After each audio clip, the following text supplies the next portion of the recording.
रात के तीसरे पहर शहर की हलचल थम चुकी थी। सड़कों पर सन्नाटा पसरा था, लेकिन एक युवा लड़का छत पर बैठा आसमान की ओर निहार रहा था।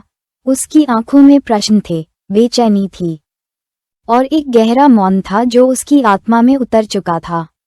वह पूछना चाहता था, मैं कौन हूँ? ये जीवन क्या है? क्या मृत्यु के उस पार कुछ है? उसकी आंखें बार बार आकाश के तारों में खो जातीं, जैसे किसी जवाब की तलाश कर रही हूँ, और वह जवाब कहीं दिखाई नहीं देता, न धर्म की किताबों में, न मंदिर की घंटियों में, न परिवार की सीखों में। सब कुछ अधूरा लगता था। उसी क्षण पहली बार उसे लगा कि ये दुनिया नहीं, कुछ और है जिसे वह खोजना चाहता है। कोई है, या शायद कुछ है जो उसके भीतर बोल रहा है, एक रहस्यमय आवाज जो कह रही थी, तुम खोजो, सब कुछ मिल जाएगा। उस लड़के का नाम था रजनीश। भारत की धूल भरी गलियों से उठकर पश्चिम की चमक धमक में प्रवेश करते हुए फिर वहां से लौटकर मौन की गहराइयों में समा जाने वाला यह इंसान सिर्फ एक गुरु नहीं था, वह एक तूफान था, एक विद्रोह, एक प्रेम गीत, एक तर्क और भावनाओं का विस्फोट। कुछ लोगों के लिए देवता, कुछ के लिए शैतान। कोई उन्हें भगवान कहता है, कोई धोखेबाज। लेकिन सच तो ये है कि ओशो को किसी एक शब्द, परिभाषा या विचार में बांधना संभव नहीं। ये कहानी सिर्फ एक संत की नहीं है, यह उस आग की कहानी है जो भीतर जल रही है, तुम्हारे भीतर भी, मेरे भीतर भी। वह आग जो पूछना चाहती है, जानना चाहती है, टूटना चाहती है, फिर जुड़ना चाहती है, और उस आग को दिशा देने वाला जो अलौकिक दर्पण बन गया, उसका नाम था ओशो। ओशो की कहानी कोई आध्यात्मिक किताब नहीं है जिसे पढ़कर तुम मुक्ति पालोगे। यह एक प्रेम कथा है, आत्मा और सत्य के बीच की प्रेम कहानी। और इस प्रेम में कभी कभी आंसू भी होंगे, विरोध भी होगा, हंसी भी होगी और चुप्पी भी। ओशो के जीवन को समझना है तो एक दिमाग की तरह नहीं, एक प्रेमी की तरह देखना होगा। तुम्हें उसमें उतरना होगा, बह जाना होगा, उसे समझने की कोशिश छोड़कर बस उसकी धारा में तैरते रहो। क्योंकि ओशो खुद कहते हैं, मैं कोई सिद्धांत नहीं, एक सुगंध हूँ। अगर तुम सूंघ सको तो जान पाओगे। आइए इस यात्रा की शुरुआत करते हैं, एक ऐसे इंसान की यात्रा जिसने न कोई ग्रंथ रचा, न कोई पंथ बनाया, फिर भी वह लाखों दिलों की धड़कन बन गया। क्योंकि वह जीवन की बात करता था, जिए गए, महसूस किए गए जीवन की। उसकी आंखों में गहराई थी, वाणी में संगीत और मौन में क्रांति। ये प्रस्तावना नहीं, एक निमंत्रण है उस रहस्य की ओर चलने का जो ओशो के रूप में हमारे बीच आया था। तैयार हो जाइए, क्योंकि आगे जो आने वाला है वह आपको बदल देगा, बिल्कुल वैसे ही जैसे चुपचाप गिरती बारिश मिट्टी की खुशबू को बदल देती है। आगे बढ़ने से पहले कृपया चैनल को लाइक और सब्सक्राइब करें, ताकि आपका साथ हमेशा बना रहे और हमारी हर नई बात आप तक पहुंचती रहे। अब हम अगले बिंदु पर चलेंगे। बाल्यकाल और आरंभिक जीवन। गांव की गलियों में धूल उड़ती थी, नीम के पेड़ों की छाया में खेलते बच्चों की हंसी गूंजती थी, और उन्हीं बच्चों के बीच एक बच्चा था जो अक्सर अकेला होता था। कभी एक सूखे कुएं के किनारे बैठा रहता, कभी नदी की रेत में अपने पैरों से कुछ रेखाएं खींचता हुआ दिखता। बाकी बच्चे जहां मिट्टी के खिलौनों में खोए रहते, वहां वह बच्चा पूछता, अगर मैं मर जाऊं तो क्या रह जाएगा? उसका नाम था रजनीश, और वह सवालों में जीता था। मध्य प्रदेश के रायसेन जिले के कुचवाड़ा नामक गांव में 11 दिसंबर 1931 को वह जन्मा। 7 बच्चों में सबसे बड़ा। परिवार जैन था, धार्मिक, अनुशासित, मर्यादित। लेकिन रजनीश इन मर्यादाओं से कहीं आगे जाने को बेचैन था। बाकी बच्चे पूजा करते तो वह हंसता, बाकी बच्चे रामायण सुनते तो वह पूछता, अगर रावण बुरा था तो उसे इतने बड़े विद्वान क्यों कहा गया?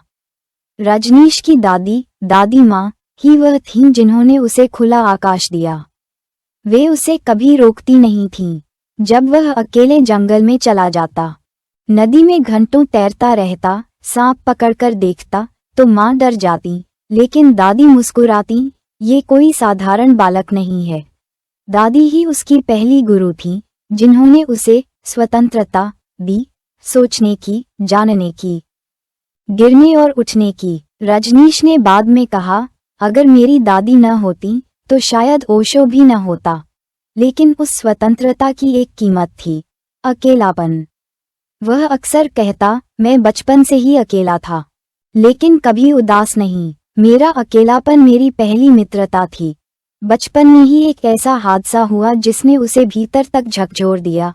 उसका सबसे प्रिय चचेरा भाई नदी में डूब गया। वह कुछ नहीं कर सका। मौत को पहली बार इतनी नजदीक से देखा। घंटों तक वह चुपचाप बैठा रहा। उस दिन से एक प्रश्न उसकी आत्मा में गूंजता रहा, क्या मृत्यु ही अंतिम सत्य है? इस घटना ने उसकी चेतना को गहराई दी।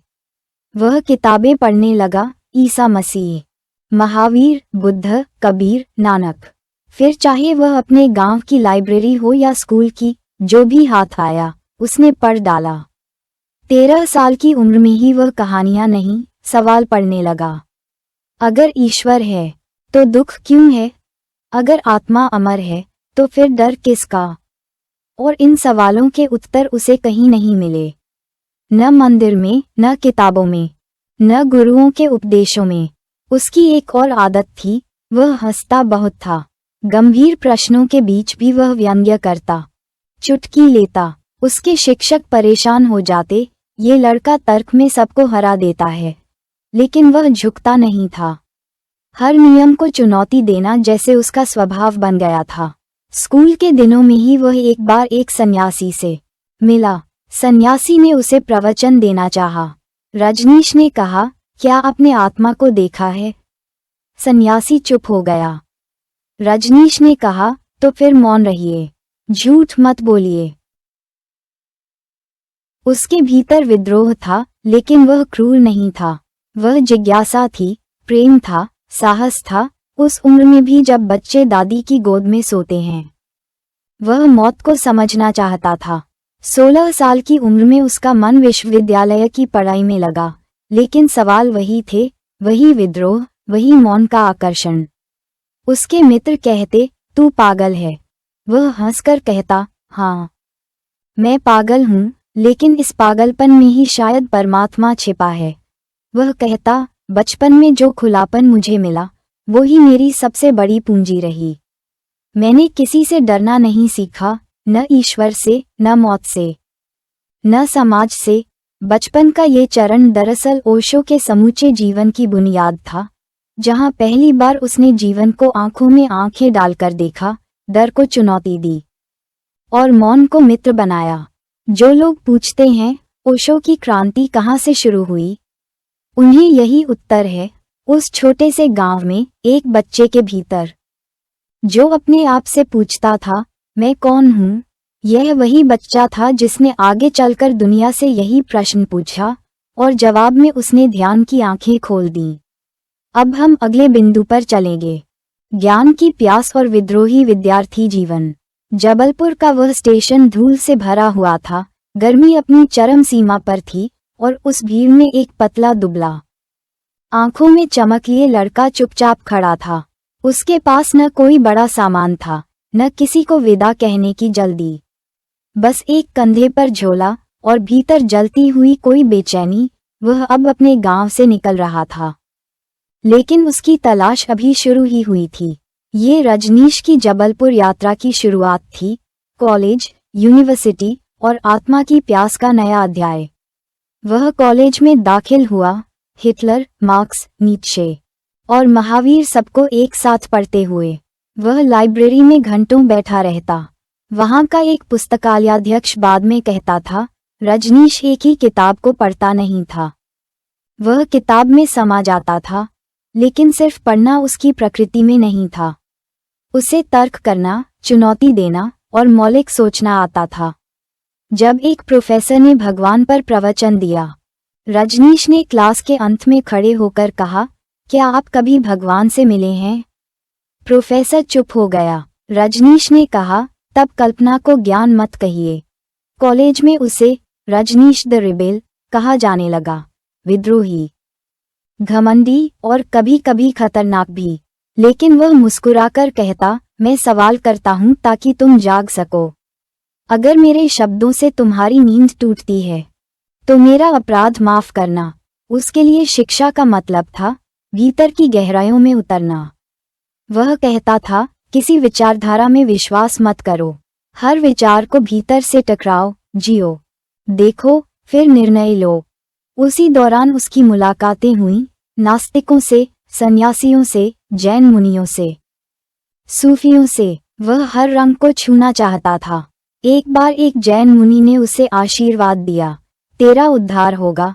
रजनीश ने उत्तर दिया, मेरा नहीं, आपका उद्धार हो, क्योंकि मैं तो रास्ते में नहीं, मैं तो तलाश में हूँ। कॉलेज में पढ़ते हुए ही उसने सार्वजनिक व्याख्यान देना शुरू कर दिया। पहली बार जब उसने धर्म बनाम धार्मिकता पर भाषण दिया, लोग स्तब्ध रह गए। वह न कोई धार्मिक पोशाक पहनता था, न कोई कृत्रिम विनम्रता ओढ़ता था, लेकिन उसकी वाणी में जो आग थी वह सीधे आत्मा को झकझोरती थी। धीरे धीरे जबलपुर के कॉलेज और पुस्तकालय से लेकर सार्वजनिक मंचों तक रजनीश की चर्चा होने लगी। लेकिन साथ ही विरोध भी शुरू हुआ। कुछ कहने लगे, ये लड़का समाज को बिगाड़ रहा है। पर वह नहीं रुका। उसके भीतर जैसे आग की नदी बह रही थी। वह कहता, मैं कोई धर्म नहीं लाया हूँ, मैं तुम्हारे भीतर छिपे सत्य को जागृत करने आया हूँ। उसका एक और विशिष्ट गुण था, वह बहस नहीं करता था, वह मौन से मारता था। जब तर्क की सीमा टूटती, वह चुप हो जाता और उसकी वह चुप भी श्रोताओं को भीतर तक कंपा देती थी। कॉलेज के एक कार्यक्रम में जब उसे आमंत्रित किया गया, आयोजकों ने पहले ही कह दिया, कृपया ईश्वर या गांधी पर टिप्पणी मत कीजिए। मंच पर आते ही उसने कहा, अगर मैं सच नहीं बोल सकता तो मंच व्यर्थ है, और अगर सच बोलूं तो चुप हो जाने वाले पहले आप होंगे। और फिर उसने जो कहा वह सिर्फ तर्क नहीं था, वह प्रहार था। उस समय उसकी एक प्रेम कथा भी चल रही थी, एक लड़की जो उसकी प्रवृत्तियों से आकर्षित थी। लेकिन जब उसने पूछा, क्या तुम मेरे साथ जीवन की खोज में चलोगी, तो लड़की ने कहा, तुम्हारे साथ जीना तो हो सकता है, लेकिन तुम्हारे साथ चलना कठिन है। रजनीश ने हंसकर कहा, फिर तुम मुझे भूल जाओ, क्योंकि मैं प्रेम नहीं, चेतना की ओर जा रहा हूँ, और चेतना अकेली यात्रा है। उसके जीवन का ये दौर आत्मबोध से ठीक पहले का, विद्रोह, प्रेम, तर्क और आत्मा की गहराइयों में उतरने का चरण था।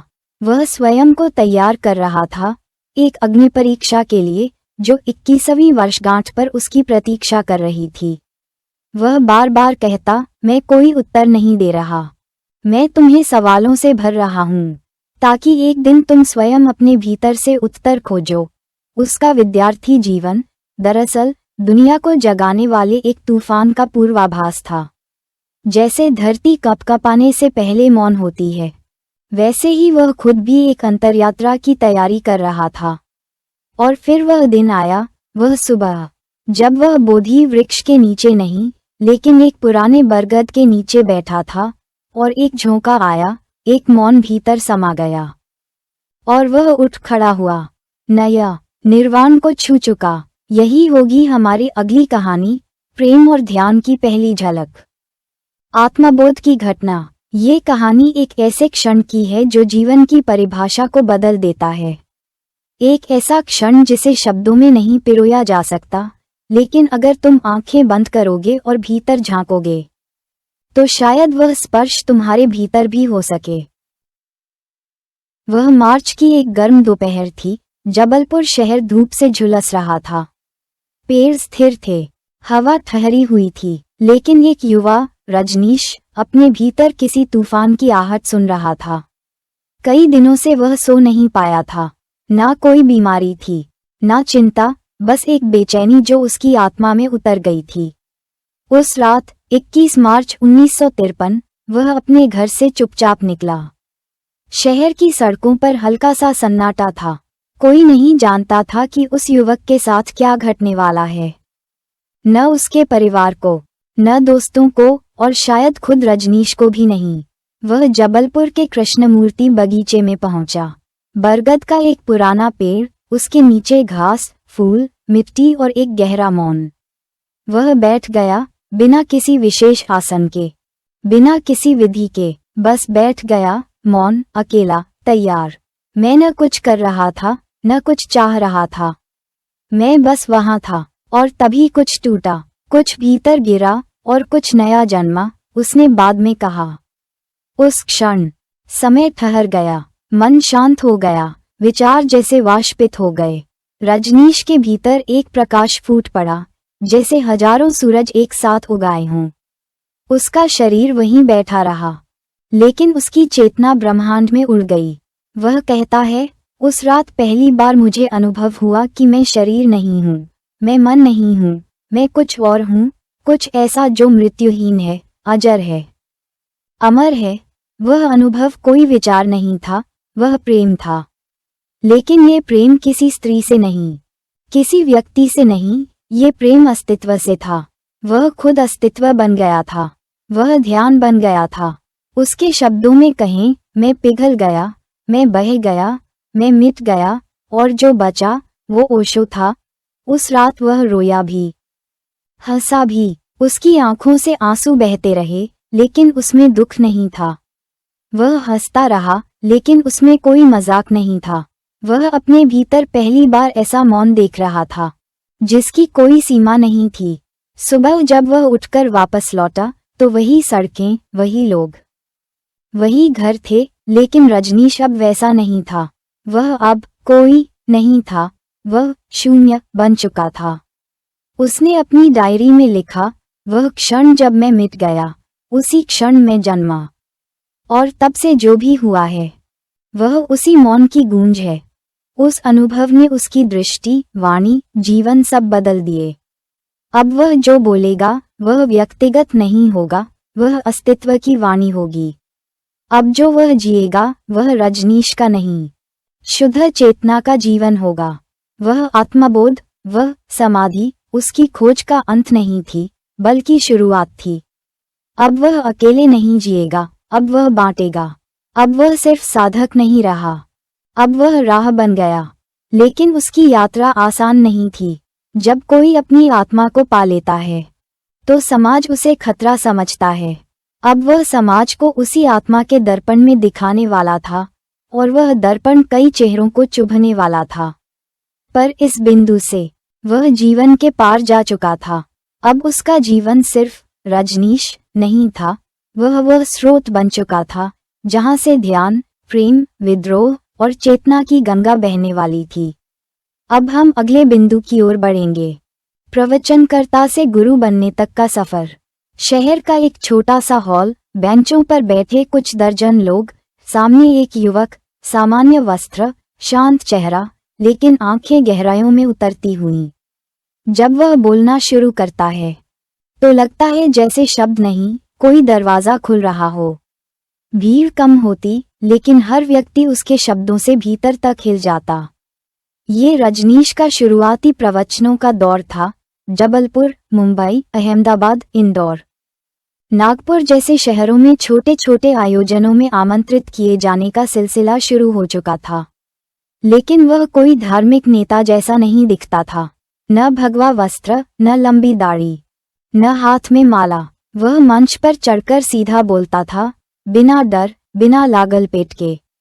कभी वह गीता पर बोलता, लेकिन उसमें कृष्ण से ज्यादा ध्यान की बात होती। कभी वह उपनिषदों पर बोलता, लेकिन श्रोताओं को दर्पण दिखा देता। उसकी बातों में कोई सिस्टम नहीं था, बस वह था, और वह कह रहा था, अपनी संपूर्णता से। धीरे धीरे लोग उसे पहचानने लगे, ये रजनीश बोलता नहीं, चेतना को खोलता है।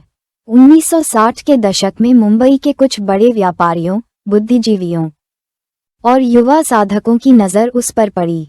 वे उसके विचारों से मंत्रमुग्ध हो गए, और तब शुरू हुआ आचार्य रजनीश के नाम से उनका पहचान बनना। मुंबई में उन्होंने कई चर्चाओं में भाग लिया। वहां डॉक्टर, वैज्ञानिक, लेखक और साधारण गृहस्थ तक उनसे सवाल पूछते, ईश्वर क्या है? क्या प्रेम सच्चा है? क्या संन्यास आवश्यक है? और वह उत्तर देता नहीं था। बल्कि उत्तर की खोज के लिए उन्हें भीतर की ओर मोड़ देता था। उसी दौरान उन्होंने एक नया दृष्टिकोण रखा, ध्यान को सिर्फ ध्यान मत बनाओ, ध्यान को जीवन बनाओ। उठना, चलना, खाना, प्रेम करना, सब कुछ ध्यान हो सकता है। लोग चौंकते थे क्योंकि वह ब्रह्मचर्य को अस्वीकार करता था। वह कहता, काम एक ऊर्जा है, अगर उसे दबाया गया तो वह विष बनती है। अगर उसे समझा गया तो वह समाधि बन सकती है। यही वह समय था जब उन्होंने सेक्स से समाधि तक जैसे विवादास्पद प्रवचन दिए, जिसने समाज को दो हिस्सों में बांट दिया। एक भाग कहता, ये संत नहीं, पापी है, और दूसरा कहता, हमने ऐसा क्रांतिकारी संत पहले नहीं देखा। लेकिन रजनीश को परवाह नहीं थी। वे कहते, अगर सत्य को कहने में मैं अकेला पड़ जाऊं तो भी बोलूंगा, क्योंकि मेरी वाणी मेरी नहीं, अस्तित्व की देन है। मुंबई में उनके चारों ओर कुछ शिष्य जुड़ने लगे, डॉक्टर, इंजीनियर, कलाकार, साधक, साध्वी।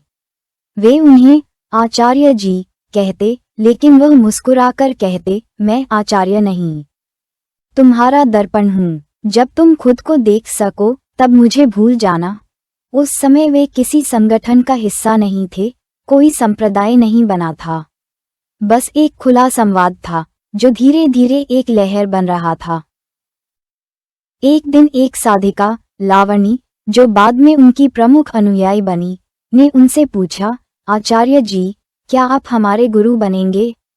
रजनीश चुप रहे, फिर बोले, मैं तुम्हारा गुरु नहीं, तुम्हारी यात्रा में एक दिशा हूँ। गुरु बनने का अहंकार मैं नहीं पालता। तुम जब स्वयं को पालोगे तब जानोगी कि मैं था ही नहीं, सिर्फ एक आवाज थी जो भीतर से आई थी। परंतु सच ये था कि अब वे केवल प्रवचनकर्ता नहीं रहे, वे एक जागृत उपस्थिति बन चुके थे, जो जहां बैठते वहां मौन गहराने लगता, और यह मौन ही उनका पहला शिष्य था। 1964-65 में उन्होंने देशभर में ध्यान शिविर शुरू किए। शिविरों में वे सिर्फ भाषण नहीं देते थे, बल्कि ध्यान की अनूठी विधियां सिखाते थे। वह कहते, तुम्हें पहले टूटना होगा, तभी परमात्मा में समा सकोगे। उनका व्यक्तित्व धीरे धीरे एक गुरु की तरह नहीं, बल्कि एक विद्रोही प्रेमी की तरह सामने आने लगा, जो प्रेम करता है लेकिन गुलाम नहीं बनाता। लोगों की आंखों में प्रश्न होते और ओशो उनके भीतर उत्तर को छू देते, कभी चुपचाप, कभी मुस्कुराकर, कभी प्रचंड आग बनकर। उनकी वाणी अब सिर्फ भाषण नहीं रही, वह एक ज्वाला बन गई, जिसमें लोग झुलस भी रहे थे लेकिन भीतर से पिघल भी रहे थे। और तब एक दिन पुणे से एक निमंत्रण आया। वहां एक स्थान तैयार था जहां उनकी ऊर्जा को मूर्त रूप दिया जा सकता था, और वह निमंत्रण रजनीश को प्रवचनकर्ता से एक जागृत गुरु की यात्रा में अगले पड़ाव की ओर ले गया। अब वह एक व्यक्ति नहीं, एक कम्यून बनने वाला था। आइए अगली कड़ी में देखें उस स्थान को जो बना क्रांतिकारी विचार और भारत में विवाद। वह दृश्य किसी पर्वत पर उठती बिजली की तरह था, चमकती, डराती, और फिर अपने पीछे गहरी चुप्पी छोड़ जाती। यही प्रभाव पड़ता था जब ओशो बोलते थे। वे न तो शास्त्रों की परंपरा निभाते थे, न भक्ति की सरल भाषा में बहते थे। वे आग की तरह बोलते थे, एक आग जो सच को जलाकर सामने रख देती थी। पुणे आने के बाद उनका व्यक्तित्व पहले से कहीं ज्यादा प्रखर और साफ हो गया था। अब वे सिर्फ एक प्रवचनकर्ता नहीं थे, अब वे एक चेतना के केंद्र बन चुके थे, जिसके चारों ओर भारत ही नहीं, पूरी दुनिया से लोग खींचने लगे थे। लेकिन साथ ही खिंचाव शुरू हुआ, समाज के साथ, धर्म के ठेकेदारों के साथ, और परंपराओं से। उनका एक वाक्य सब कुछ हिला देता।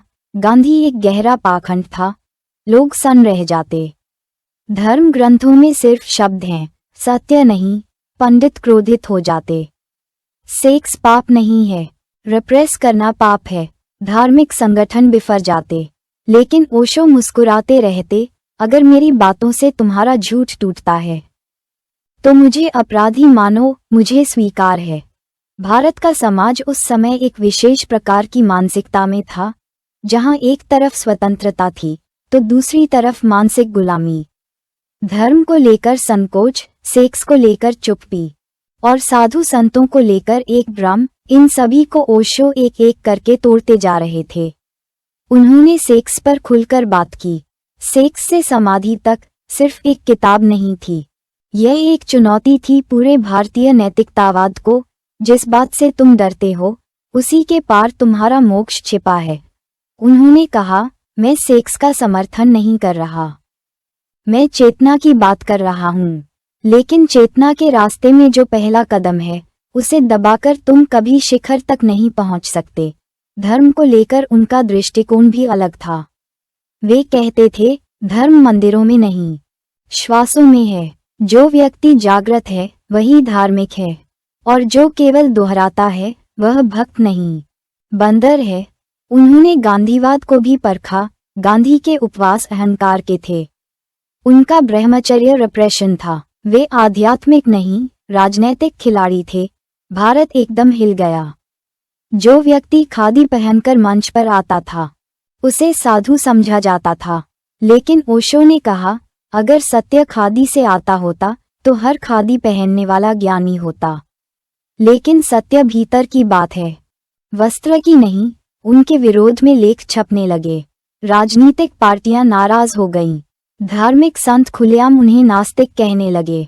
लेकिन ओशो ने कभी पलटकर गुस्सा नहीं किया।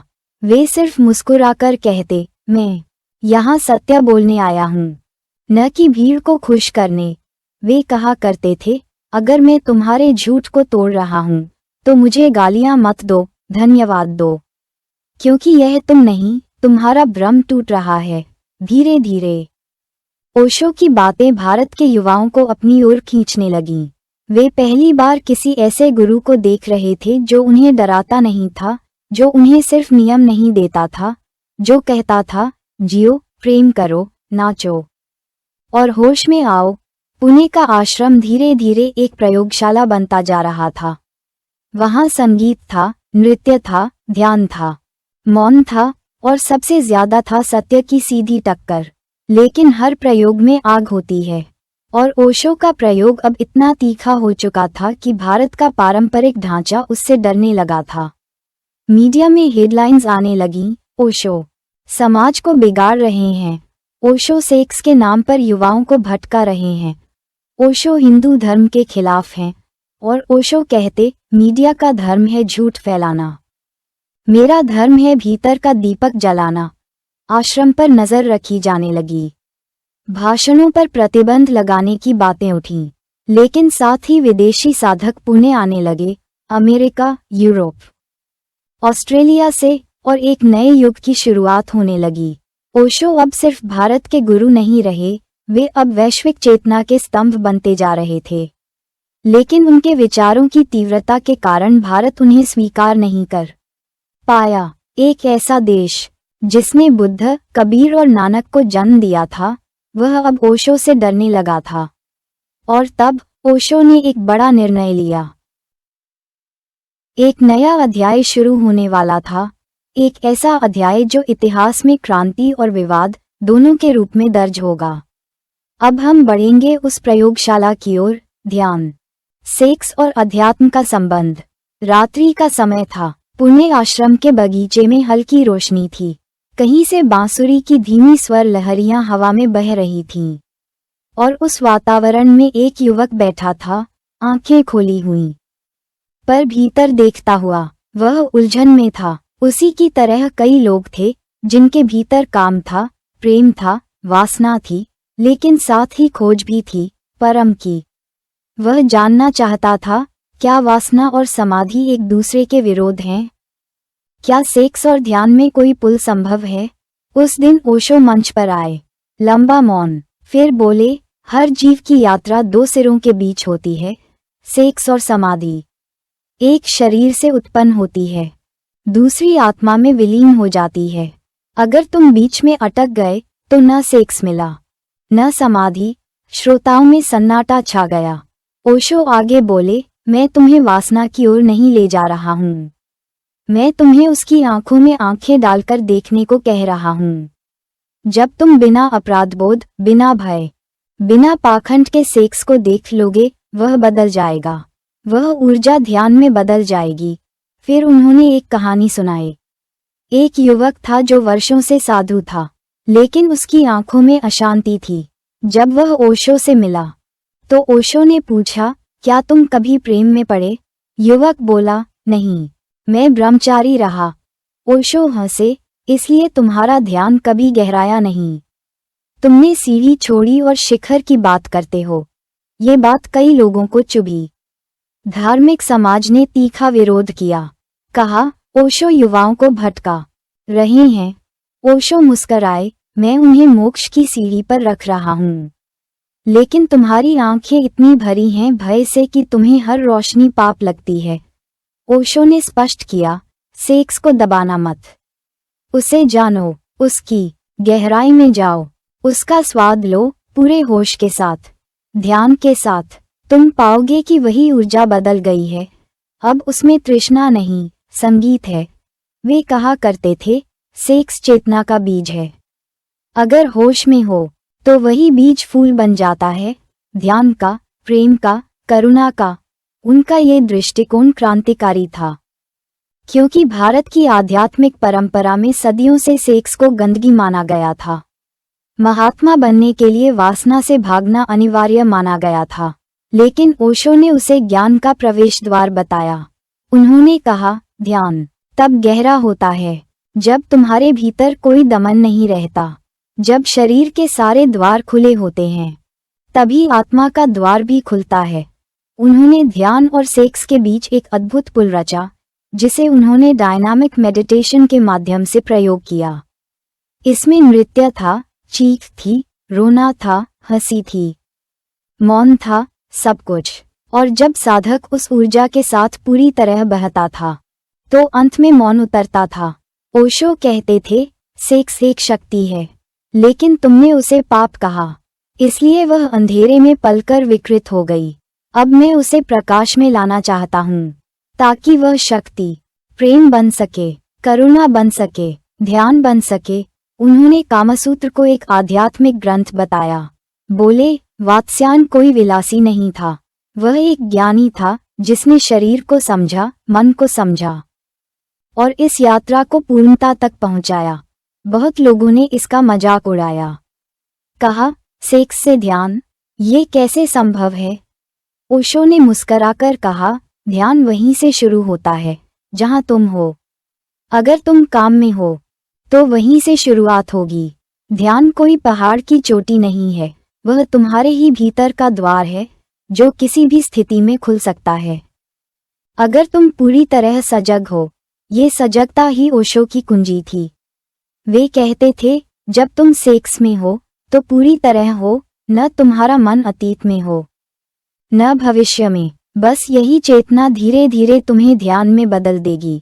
धीरे धीरे ओशो के विचारों को समझने वाले लोग बढ़ने लगे। पश्चिमी देशों से युवा आए, वे जिनके देश में सेक्स खुला था लेकिन ध्यान नहीं था। भारत से लोग आए जिनके पास ध्यान की परंपरा थी, लेकिन सेक्स पर पर्दा पड़ा था। ओशो ने दोनों को मिलाया, पश्चिम की ऊर्जा, पूर्व की गहराई। उनकी बातें अब सिर्फ किताबें नहीं रहीं, प्रयोग बन गईं। ध्यान शिविरों में लोग रोते, हंसते, नाचते, प्रेम करते, मौन में बैठते और धीरे धीरे उनके भीतर एक नई रोशनी जन्म लेती। यही ओशो की क्रांति थी, न तो सेक्स के पक्ष में, न विरोध में, बल्कि उसकी पारदर्शिता के पक्ष में।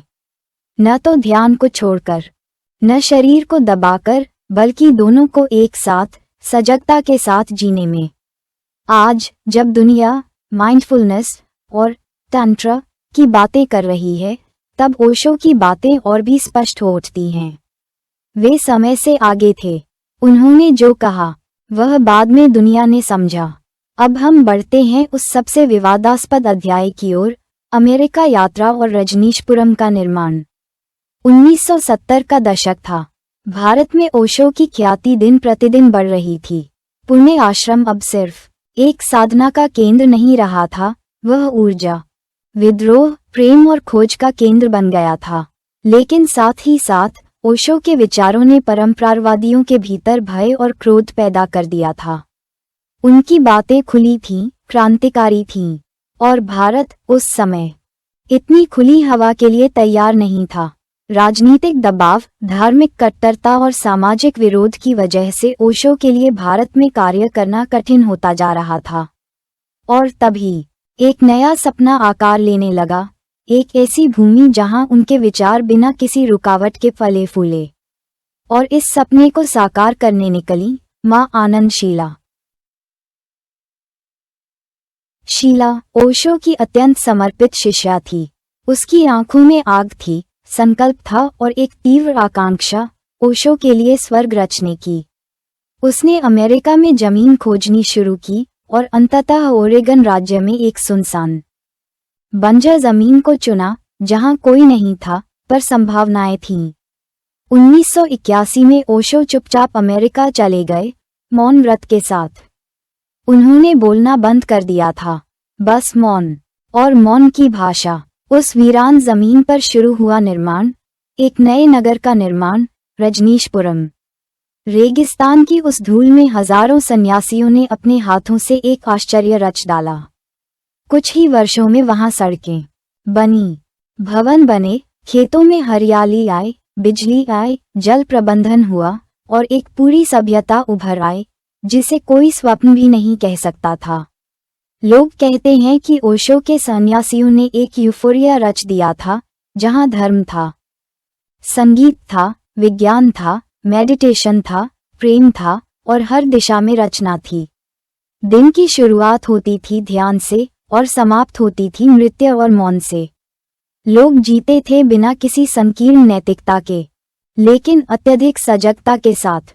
वहां न कोई अपराध था, न हिंसा, न युद्ध, बस एक प्रयोग था, प्रेम में, ध्यान में, जीवन को जीने का।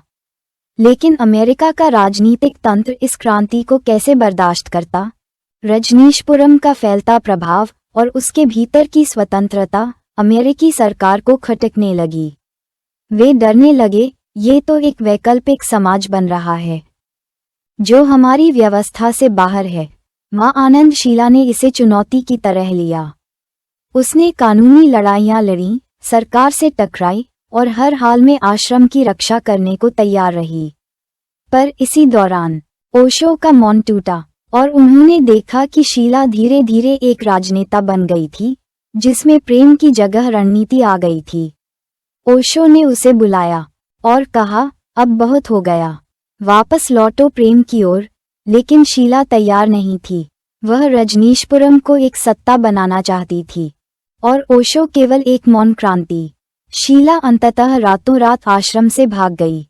पीछे रह गया सवालों का तूफान।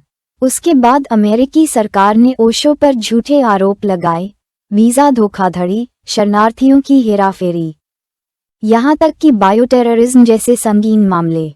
और फिर उन्हें गिरफ्तार कर लिया गया। जिस व्यक्ति ने कभी एक चींटी तक को नुकसान नहीं पहुंचाया, उसे हथकड़ी में बांधा गया, हवाई जहाजों में घुमाया गया और अंततः भारत निर्वासित कर दिया गया। पर ओशो तब भी मुस्करा रहे थे। उन्होंने कहा, मैंने अमेरिका में एक प्रयोग किया जो अधूरा रह गया, लेकिन बीज बो दिया गया है। एक दिन वह दुनिया के कोने कोने में खिलेगा। रजनीशपुरम अब वीरान हो चुका था। भवन टूट गए, सड़कें सूनी हो गईं और जंगल ने फिर से अपनी चुप्पी ओढ़ ली। लेकिन जो कभी वहां जी चुके थे, उनके हृदयों में वह अनुभव जिंदा था। रजनीशपुरम भले ही एक स्थान था, पर ओशो के लिए वह एक चेतना थी कि कोई स्थान ऐसा हो सकता है जहां प्रेम और ध्यान शासन करें। यह अध्याय जितना रोमांचक था, उतना ही मार्मिक भी था। एक महान स्वप्न देखा गया, रचा गया और फिर मिटा दिया गया, पर उसकी सुगंध अब भी हवाओं में है। अब आगे बढ़ते हैं उस समय की ओर जब ओशो भारत लौटते हैं और फिर शुरू होती है उनकी अंतिम यात्रा। भारत वापसी और भगवान से ओशो बनने की रहस्यमयी कहानी।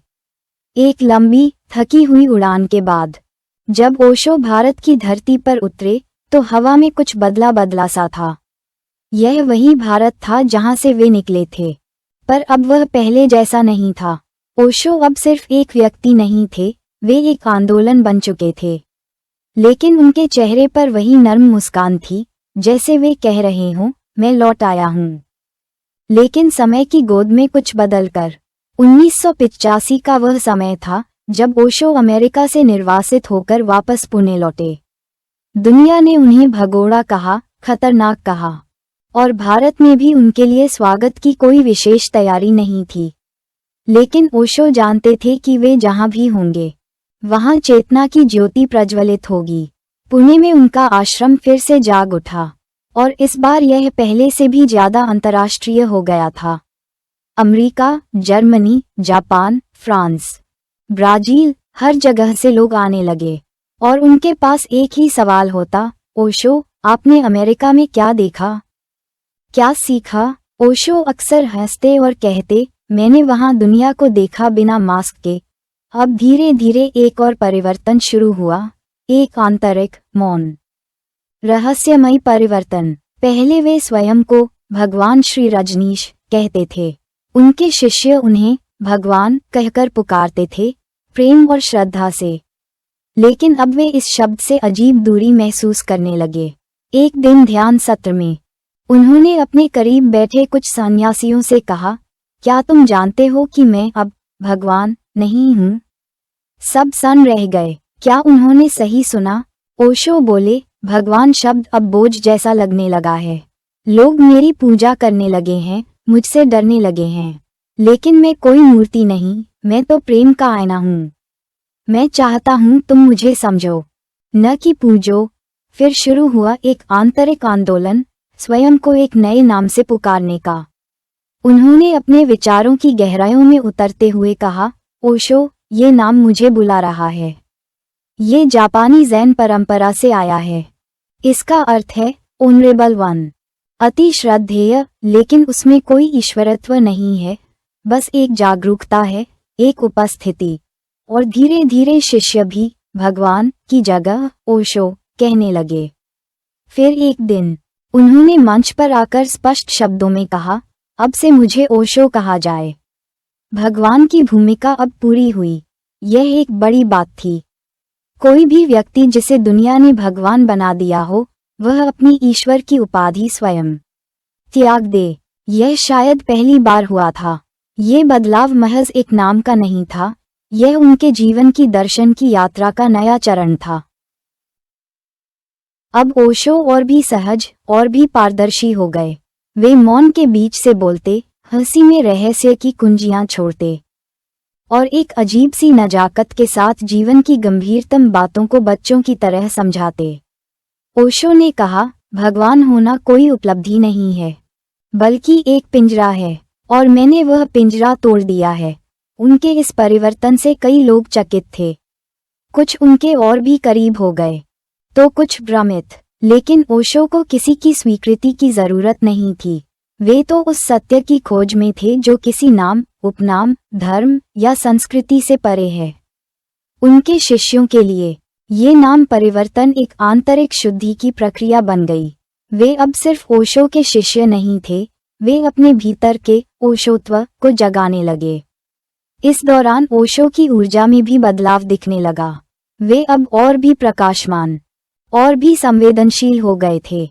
उनका शरीर कमजोर हो रहा था, लेकिन उनकी चेतना तीव्रतर होती जा रही थी।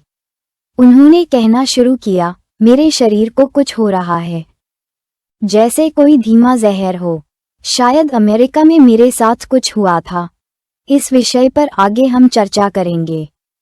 लेकिन इस बिंदु पर इतना समझना जरूरी है कि भगवान से ओशो बनना सिर्फ एक नाम का परिवर्तन नहीं था, वह एक पूरी चेतना की दिशा बदलने जैसा था। और यह नाम आज भी दुनिया के कोने कोने में एक मशाल की तरह जल रहा है। अब हम बढ़ते हैं उस सबसे रहस्यमयी अध्याय की ओर, जिसने ओशो के जीवन पर हमेशा एक परछाई डाली, ओशो की रहस्यमयी बीमारी और जहर दिए जाने का दावा। एक रात थी, बिल्कुल शांत, सर्द और रहस्यमयी। पुणे आश्रम के भीतर सब कुछ सामान्य लग रहा था, लेकिन ओशो का चेहरा कुछ और ही कहानी कह रहा था। उनकी चाल धीमी हो चुकी थी, शरीर थक चुका था, और उनकी आंखों की चमक में कहीं एक अदृश्य पीड़ा तैर रही थी। किसी ने धीरे से पूछा, ओशो, आप ठीक हैं ना? उन्होंने मुस्कुराने की कोशिश की, लेकिन वह मुस्कान थकी हुई थी, और फिर उन्होंने बहुत ही धीमे स्वर में कहा, मेरे शरीर के साथ कुछ बहुत गलत हो रहा है। मुझे जहर दिया गया है। सब लोग जैसे सन रह गए। जहर? लेकिन कहाँ, कैसे, कब? यहीं से शुरू होती है एक ऐसी कहानी जो ओशो के जीवन को रहस्य और साजिश के एक अंधेरे गलियारे में ले जाती है। ओशो ने बताया कि जब उन्हें अमेरिका में गिरफ्तार किया गया था, बिना किसी स्पष्ट आरोप के, उन्हें हवाई जहाज में बार बार अलग अलग जेलों में ले जाया गया। कुल 12 दिन, 6 से ज्यादा जेलें, और हर जगह कुछ ऐसा था जो उन्हें खटकता रहा। हर बार जब मैं किसी नई जेल में पहुंचता, वे कहते, मुझे एक अजीब सी गोली दी जाती, मुझे बिना कारण इंजेक्शन दिए जाते, और उसके बाद मेरा शरीर कांपने लगता, जोड़ों में दर्द होता, और मेरी नींद अजीब हो जाती। उन्होंने बताया कि उनकी गिरफ्तारी कोई साधारण कानूनी कार्रवाई नहीं थी, बल्कि वह अमेरिकी सत्ता की एक गहरी योजना थी। उन्होंने अपने भाषणों में कहा, CIA ने मेरे खिलाफ साजिश रची, वे मुझे मारना चाहते थे, लेकिन चुपचाप। एक दिन ओशो ने ध्यान सत्र के बाद सन्यासियों से कहा, अब मेरा शरीर ज्यादा नहीं टिकेगा। ये जैसे एक धीमे जहर से गल रहा है। मेरे हाथ पैर में कंपकंपी है, रीढ़ की हड्डी में जलन है, मैं बोलता हूं तो हृदय थक जाता है, लेकिन इसके बावजूद वह चेतना, वह ऊर्जा, वह करुणा, सब यथावत बनी रही। उनका शरीर लड़खड़ा रहा था, लेकिन उनकी आत्मा और भी तेजस्वी होती जा रही थी। ओशो ने किसी डॉक्टर से औपचारिक रूप से यह पुष्टि नहीं करवाई कि उन्हें जहर दिया गया था, लेकिन उनके शरीर के लक्षण और समय सीमा को देखते हुए कई विशेषज्ञों ने भी कहा कि रेडियोधर्मी जहर जैसे थैलियम या पोलोनियम के लक्षण मिलते हैं। ये सिर्फ ओशो नहीं कह रहे थे, उनके कई निकटतम शिष्य, सुरक्षा अधिकारी, चिकित्सक, सभी ने उन 12 दिनों के अमेरिकी कैद को मृत्यु का सफर कहा। लेकिन ओशो की सबसे बड़ी विशेषता थी, वे शिकायत नहीं करते थे। उन्होंने कभी अमेरिका के खिलाफ घृणा नहीं फैलाई, कभी बदले की भावना नहीं रखी, बल्कि उन्होंने कहा, उन्होंने मेरा शरीर तोड़ने की कोशिश की, लेकिन मैं उन्हें धन्यवाद देता हूँ, क्योंकि इस प्रक्रिया में मेरी आत्मा और भी स्वतंत्र हो गई। उनके शब्दों में, वह जहर भी एक आध्यात्मिक अनुभव बन गया। उन्होंने कहा, मुझे अब पता है कि मृत्यु क्या होती है। मैं हर दिन उसे भीतर से देख रहा हूँ, और मैं यह अनुभव अपने लोगों को देना चाहता हूँ। उनके प्रवचनों में अब मृत्यु, शरीर से परे चेतना, मौन की गहराई जैसे विषय प्रमुख हो गए। वे अब एक ऐसे बिंदु पर थे जहां वे मृत्यु से भी प्रेम करने लगे थे। ओशो ने एक बार कहा, अगर मृत्यु एक साजिश बन जाए तो भी मैं उसे मुस्कराकर गले लगाऊंगा, क्योंकि मेरी आत्मा को कोई छू नहीं सकता। ये कहने के बाद वे शांत हो जाते। शिष्य रोने लगते, लेकिन ओशो उन्हें देखते और मुस्कराते, जैसे कह रहे हों, डरो मत, ये शरीर सिर्फ एक वस्त्र है, मैं नहीं। उनके शरीर की स्थिति धीरे धीरे खराब होती गई। अब वे हर दिन प्रवचन नहीं दे पाते थे, कभी कभी हफ्तों का अंतर होता, लेकिन जब भी वे आते, वह क्षण एक दिव्य घटना बन जाता। एक बार किसी शिष्य ने पूछा, ओशो, क्या आप अब भी वह जहर अपने शरीर में महसूस करते हैं? उन्होंने मुस्कराकर कहा, हाँ, लेकिन वह जहर अब मेरी अनुभूति बन गया है, वह मुझे और गहराई देता है। यह एक ऐसे गुरु की कथा थी जिसने मृत्यु को भी एक साधना में बदल दिया। ओशो का ये दावा कि उन्हें जहर दिया गया, आज भी विवादों में है। कुछ लोग इसे एक साजिश मानते हैं, कुछ इसे अतिरंजना, लेकिन उनके शरीर की स्थिति, अमेरिका में हुई घटनाएं, और उनके जीवन के अंतिम वर्षों की धीमी गिरावट, ये सब इस दावे को पूरी गंभीरता से सोचने को मजबूर करता है। पर सच्चाई चाहे जो भी हो, एक बात निर्विवाद है, ओशो का जीवन एक तपस्या था, और उनकी मृत्यु एक मौन क्रांति। अब हम बढ़ते हैं उस बिंदु की ओर जो ओशो की मृत्यु के बाद भी जीवित है, ओशो साहित्य और विचारों का वैश्विक विस्तार। एक शाम पुणे के आश्रम में ओशो मौन थे। कोई भाषण नहीं, कोई प्रवचन नहीं, बस मौन की बारिश थी।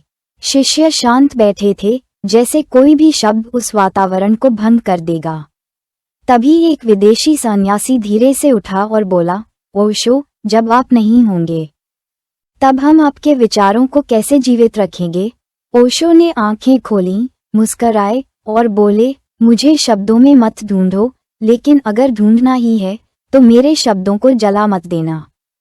उन्हें जीना, यहीं से शुरू होती है उस साहित्यिक और दार्शनिक आंदोलन की कहानी जिसने ओशो को एक व्यक्ति से विचारधारा और विचारधारा से एक वैश्विक ऊर्जा में बदल दिया।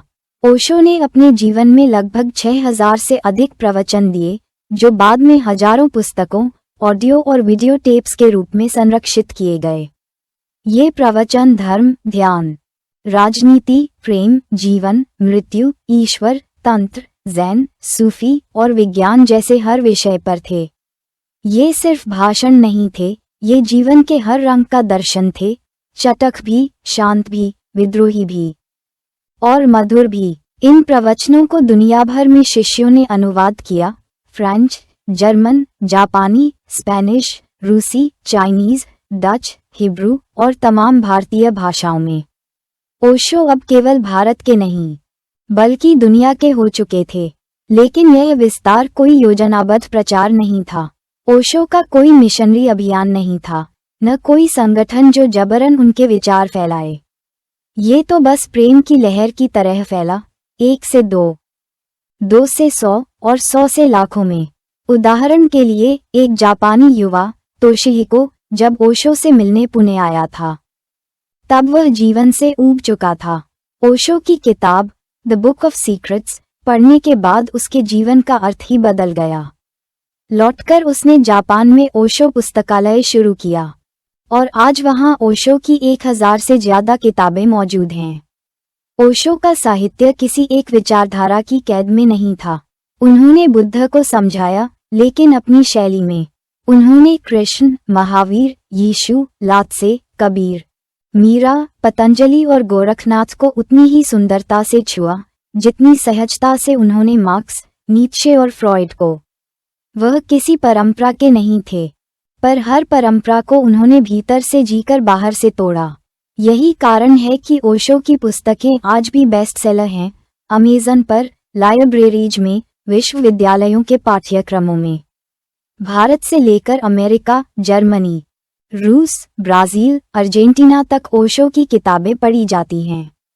और सिर्फ पढ़ी नहीं जाती, महसूस की जाती हैं। उन्होंने एक बार कहा था, मेरे शब्द तुम्हें उस मौन की ओर ले जाने की सीढ़ियां हैं जहां शब्द नहीं होते। शायद यही कारण है कि उनके साहित्य को पढ़ते हुए पाठक रो पड़ते हैं, हंस पड़ते हैं, मौन में चले जाते हैं। वे एक किताब नहीं पढ़ रहे होते, वे ओशो से मिल रहे होते हैं। ओशो का साहित्य एकल विचार नहीं देता, वह द्वंद्व सुलझाता है। उदाहरण के लिए, ओशो की एक किताब है, from sex to super consciousness, जिसे पढ़कर लाखों लोगों की सोच सेक्स के प्रति बदली। अब वह पाप नहीं रहा, एक द्वार बन गया। या फिर द मस्टर्ड सीड, यीशु के विचारों पर ओशो का ऐसा दृष्टिकोण जो कैथोलिक चर्च को भी चौंका दे। और फिर द बुक ऑफ नथिंग, जिसमें ज़ैन की शून्यता को ओशो ने ऐसे छुआ जैसे कोई माली फूल को छूता है, प्रेम से, मौन से, ध्यान से। आज ओशो का साहित्य भारत में गांव-गांव में पहुंच चुका है। छोटे शहरों में भी ओशो मित्र मंडल हैं। पुस्तक मेलों में ओशो के स्टॉल सबसे ज्यादा भीड़ खींचते हैं। युवा वर्ग जो जीवन से उलझन में है, ओशो के साहित्य को पढ़कर नए अर्थ पा रहा है। और डिजिटल युग में ओशो ने एक नया जन्म लिया है।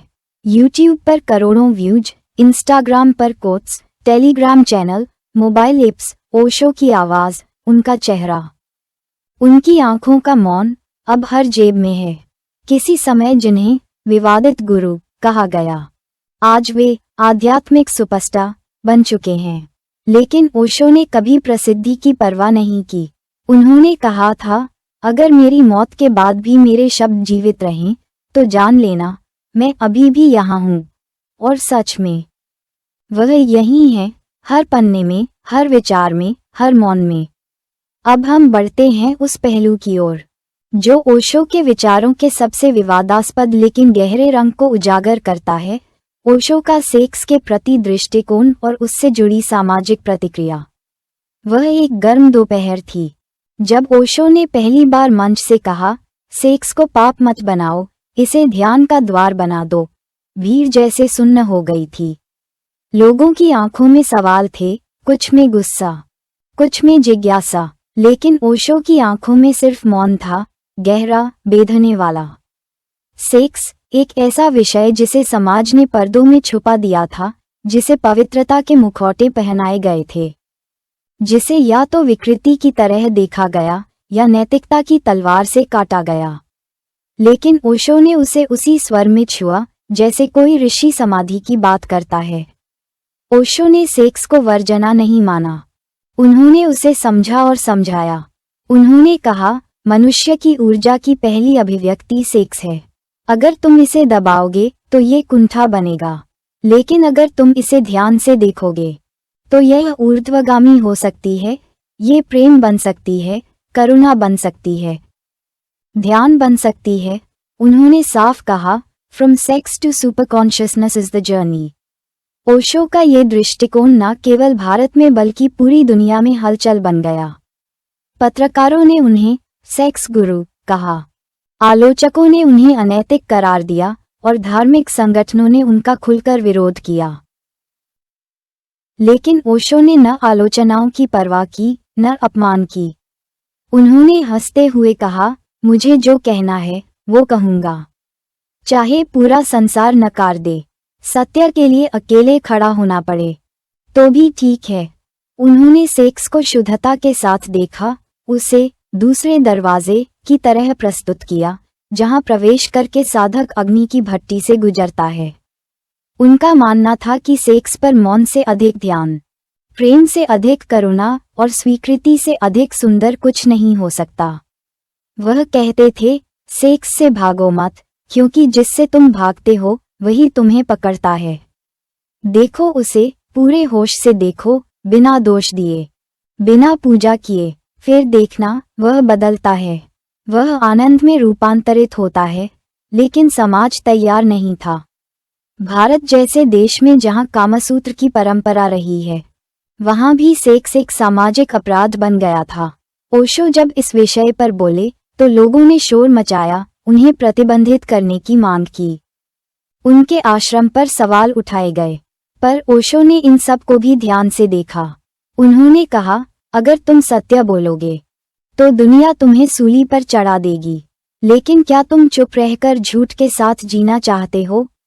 उनके प्रवचनों में सेक्स केवल शरीर की बात नहीं थी, वह एक प्रवेश द्वार था आत्मा की यात्रा का। उन्होंने रजनीश ध्यान योग का एक चरण ही बना दिया, कैथेसिस, जिसमें व्यक्ति अपनी सारी दबी हुई ऊर्जा को बाहर लाता है, चीखता है, नाचता है, रोता है, हंसता है और फिर मौन में उतरता है।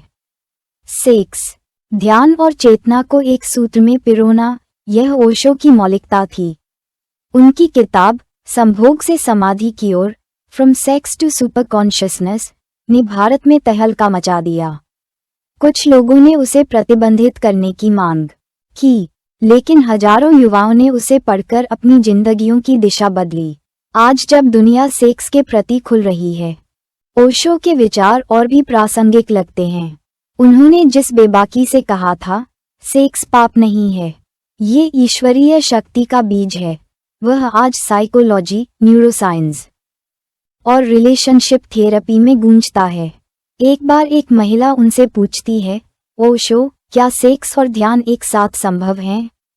ओशो मुस्कराते हुए कहते हैं, अगर तुम सच में सेक्स में हो, पूरी चेतना के साथ, पूरे प्रेम के साथ, तो वही ध्यान है, और अगर तुम ध्यान में हो तो वही परम प्रेम है। ये दृष्टिकोण क्रांतिकारी था, क्योंकि यह डर से नहीं, प्रेम से उपजा था। ओशो ने न केवल सेक्स को स्वीकार किया, बल्कि उसे आत्मा की ऊंची उड़ान का पहला पंख बना दिया। उन्होंने उस मौन को स्पर्श किया जो केवल प्रेम के पूर्ण विसर्जन में संभव है। और यही कारण है कि आज भी जब युवा ओशो को पढ़ते हैं उन्हें कोई पाखंड नहीं दिखता, सिर्फ सच्चाई दिखती है, जो कभी कभी तीखी होती है पर हमेशा मुक्तिदायक होती है। अब हम अगले चरण की ओर चलते हैं, जहां ओशो की क्रांतिकारी सोच ने विज्ञान, मनोविज्ञान और ध्यान को एक मंच पर लाकर खड़ा कर दिया। ध्यान, विज्ञान और मनोविज्ञान का सम्मिलन। वह एक शांत शाम थी। पुणे आश्रम की ओपन एयर ऑडिटोरियम में हवा हल्की हल्की बह रही थी।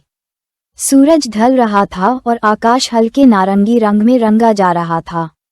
एक युवा, जिसे दुनिया भर के डॉक्टरों ने डिप्रेशन का टैग दे दिया था, ओशो के सामने बैठा था। उसकी आंखों में थकान थी और मन में खालीपन। उसने धीमे स्वर में पूछा, ओशो, क्या मेरा मन कभी शांत होगा? ओशो ने उसकी ओर देखा, जैसे कोई झील की गहराई में झांकता हो। अगर तुम अपने मन को समझो, विज्ञान से, मनोविज्ञान से, और फिर उसे मौन में छोड़ो, तो वही मन एक दिन ध्यान बन जाएगा, उन्होंने उत्तर दिया। यहीं से शुरू होती है ओशो की तीसरी क्रांति, ध्यान, विज्ञान और मनोविज्ञान का विलय। ओशो ने कभी धर्म को अंधश्रद्धा की सीमाओं में नहीं बांधा।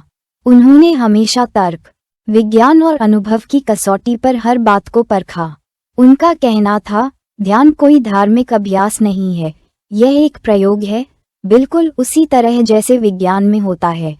विज्ञान ने शरीर की यात्रा की, मनोविज्ञान ने मन की और ध्यान ने आत्मा की। ओशो ने इन तीनों को एक धारा में बहने दिया। उन्होंने फ्रॉयड, जुंग, अडलर से लेकर बुद्ध, पतंजलि, महावीर और कबीर तक सबको पढ़ा, समझा और फिर कहा। जो फ्रॉयड ने अनकहे शब्दों में कहा, वही बुद्ध मौन में कह गए थे। दोनों सत्य के यात्री हैं, बस भाषा अलग है। ओशो का ध्यान केवल ध्यान मुद्रा नहीं था, वह एक जीवंत प्रक्रिया थी।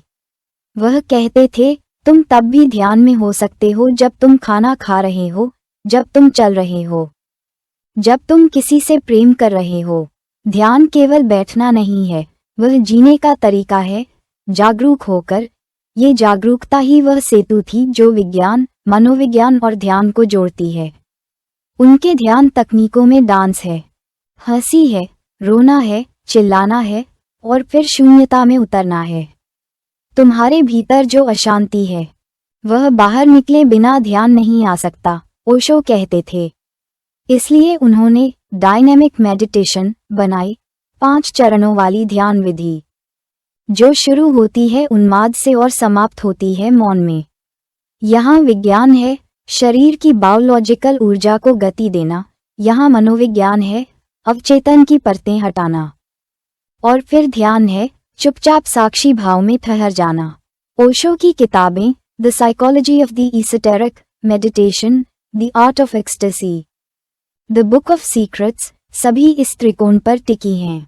वे कहते थे, अगर विज्ञान शरीर की कुंजी है, तो मनोविज्ञान मन की कुंजी है और ध्यान आत्मा की। इन तीनों को अलग अलग मत करो, वरना तुम अधूरे रह जाओगे। ओशो ने विज्ञान को केवल प्रयोगशाला तक सीमित नहीं रखा। उन्होंने कहा, सत्य एक ही है, चाहे वह वैज्ञानिक प्रयोग से आए या ध्यान की गहराई से। दोनों रास्ते हैं उसी शिखर के। उन्होंने तर्क को नकारा नहीं, बल्कि तर्क के पार जाने की बात की। उनकी एक प्रसिद्ध कहानी है, एक वैज्ञानिक ओशो से कहता है, ध्यान केवल एक मानसिक प्रोजेक्शन है। ओशो मुस्कराते हैं और कहते हैं, ठीक है, तुम एक वैज्ञानिक हो तो प्रयोग करो, बस 7 दिन मेरी ध्यान विधि कर लो, बिना किसी निष्कर्ष के, और फिर देखो कि क्या ये तुम्हारा मन है जो काम कर रहा है, या कुछ उससे भी परे है। 7 दिन बाद वही वैज्ञानिक मौन में बैठा था, आंखें बंद, आंसू आंखों में। उसने कहा, मैंने पहली बार खुद को देखा है। ओशो का ध्यान मन की जेल को तोड़ने का हथियार था, और यह हथियार पूरी तरह वैज्ञानिक था। उन्होंने कहा, मेरे ध्यान के पीछे कोई अंधश्रद्धा नहीं है, केवल अनुभव है, और अनुभव ही अंतिम प्रमाण है। आज जब न्यूरोसाइंस ध्यान को प्रमाणित कर रही है, जब मस्तिष्क के स्कैन से साबित हो रहा है कि ध्यान करने से दिमाग की तरंगें बदलती हैं, ओशो पहले ही यह कह चुके थे। ओशो ने मन को पागलखाना नहीं माना, उन्होंने उसे प्रेम से समझा। उनकी बातें पागलपन को बीमारी नहीं, संभाव्यता के द्वार मानती थीं। वे कहते थे, अगर मन को दबाया गया तो वह मनोविकृति बनता है, लेकिन अगर मन को प्रेम से देखा गया तो वह कविता बनता है, ध्यान बनता है, प्रेम बनता है। ओशो के आश्रम में आज भी मनोवैज्ञानिक, डॉक्टर, वैज्ञानिक और ध्यान साधक एक साथ रहते हैं। यह उनके विचारों की सामूहिकता है। उन्होंने कभी भी या तो यह या वह की भाषा नहीं बोली। उन्होंने कहा और भी यह और भी वह एक सेतु थे, धर्म और विज्ञान के बीच, मन और आत्मा के बीच, तर्क और मौन के बीच। और इसी कारण ओशो न सिर्फ भारत के बल्कि वैश्विक चेतना के प्रतीक बन गए। अब हम आगे बढ़ते हैं उस मोड़ की ओर जब ओशो अमेरिका पहुंचे और उनका जीवन एक नए विवाद और अध्यात्म की परछाई में प्रवेश करता है। अमेरिका का विवादास्पद अध्याय। रजनीशपुरम की कहानी शुरू होती है एक तीव्र जिज्ञासा से भरे क्षण से। एक युवा अमेरिकी लड़की जिसका नाम सारा था, ओरेगन के खुले नीले आकाश के नीचे खड़ी थी।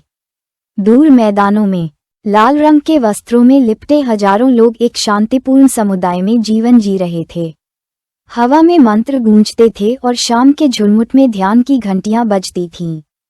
सारा ने अपने पिता से कहा, पापा, मैं यहाँ शांति महसूस करती हूँ, लेकिन अमेरिका क्यों इस जगह से डरता है? उसके पिता, एक पूर्व राजनेता, ने गंभीरता से उत्तर दिया, शायद इसीलिए क्योंकि यह शांति बहुत तेज है। ये खामोशी भी विद्रोह जैसी लगती है। ये कहानी है रजनीशपुरम की, ओशो रजनीश द्वारा अमेरिका के ओरेगन में बसाए गए एक विशाल समुदाय की, जो आध्यात्मिकता और राजनीतिक तूफानों का संगम बन गया। 1981 में ओशो भारत से अमेरिका गए। उनका स्वास्थ्य गिरा हुआ था और उनके अनुयायियों ने अमेरिका में एक शांत जगह तलाश ली, ओरेगन का वास्को काउंटी। यहाँ उन्होंने एक उजाड़, बंजर जमीन पर एक सुंदर, आत्मनिर्भर शहर बसाया, रजनीशपुरम। कहते हैं, अगर प्रेम के साथ कोई सपना देखा जाए तो वह मरुस्थल को भी गुलजार कर देता है। यहाँ हजारों सन्यासियों ने खेतों को जोता, पानी की पाइपलाइनें बिछाईं, घर बनाए, सड़कों का निर्माण किया और एक अत्याधुनिक नगर खड़ा किया। इस शहर में ध्यान केंद्र, पुस्तकालय, हेल्थ सेंटर, विद्युत उत्पादन, यहाँ तक कि अपना एयरपोर्ट भी था। ये केवल ईंट पत्थर नहीं थे, यह ओशो के ध्यान का मूर्त रूप था। लेकिन एक शांत शहर अमेरिका की आंख में कांटे जैसा चुभने लगा। ओशो की बढ़ती लोकप्रियता, विदेशी अनुयायियों की भीड़ और उनका विद्रोही अंदाज, सब कुछ अमेरिकी सत्ता को बेचैन कर रहा था। रजनीशपुरम का यह अध्याय अब केवल ध्यान और मौन की कहानी नहीं था, यह एक ऐसी कहानी बनने जा रही थी जिसमें सत्ता, षड्यंत्र, राजनीति और नैतिकता टकराने वाली थी। ओशो ने राजनीति में कभी हस्तक्षेप नहीं किया। उन्होंने कहा था, मैं न तो राजनीतिज्ञ हूँ, न धार्मिक गुरु, मैं केवल तुम्हारी आत्मा को स्वतंत्र करना चाहता हूँ। लेकिन उनके प्रवक्ता, माँ आनंदशीला, इस पूरे समुदाय का प्रशासन संभाल रही थीं और धीरे धीरे वह सत्ता के खेल में उलझती गईं। शीला एक तेजतर्रार महिला थीं, उनमें ओशो के प्रति भक्ति थी, लेकिन साथ ही सत्ता की ललक भी पनपने लगी। उन्होंने समुदाय की सुरक्षा के नाम पर हथियार खरीदे, स्थानीय प्रशासन से टकराव बढ़ाया और पड़ोसी कस्बों के लोगों को रजनीशियों के खिलाफ भड़काने का आरोप लगाया गया। एक समय ऐसा आया जब रजनीशपुरम अमेरिका के राष्ट्रीय मीडिया में छाया हुआ था। FBI, CIA, यहाँ तक कि राष्ट्रपति तक का ध्यान इस समुदाय पर था। ओशो, जो मौनव्रत में थे, अचानक एक दिन बोले और सीधे शीला पर गंभीर आरोप लगाए।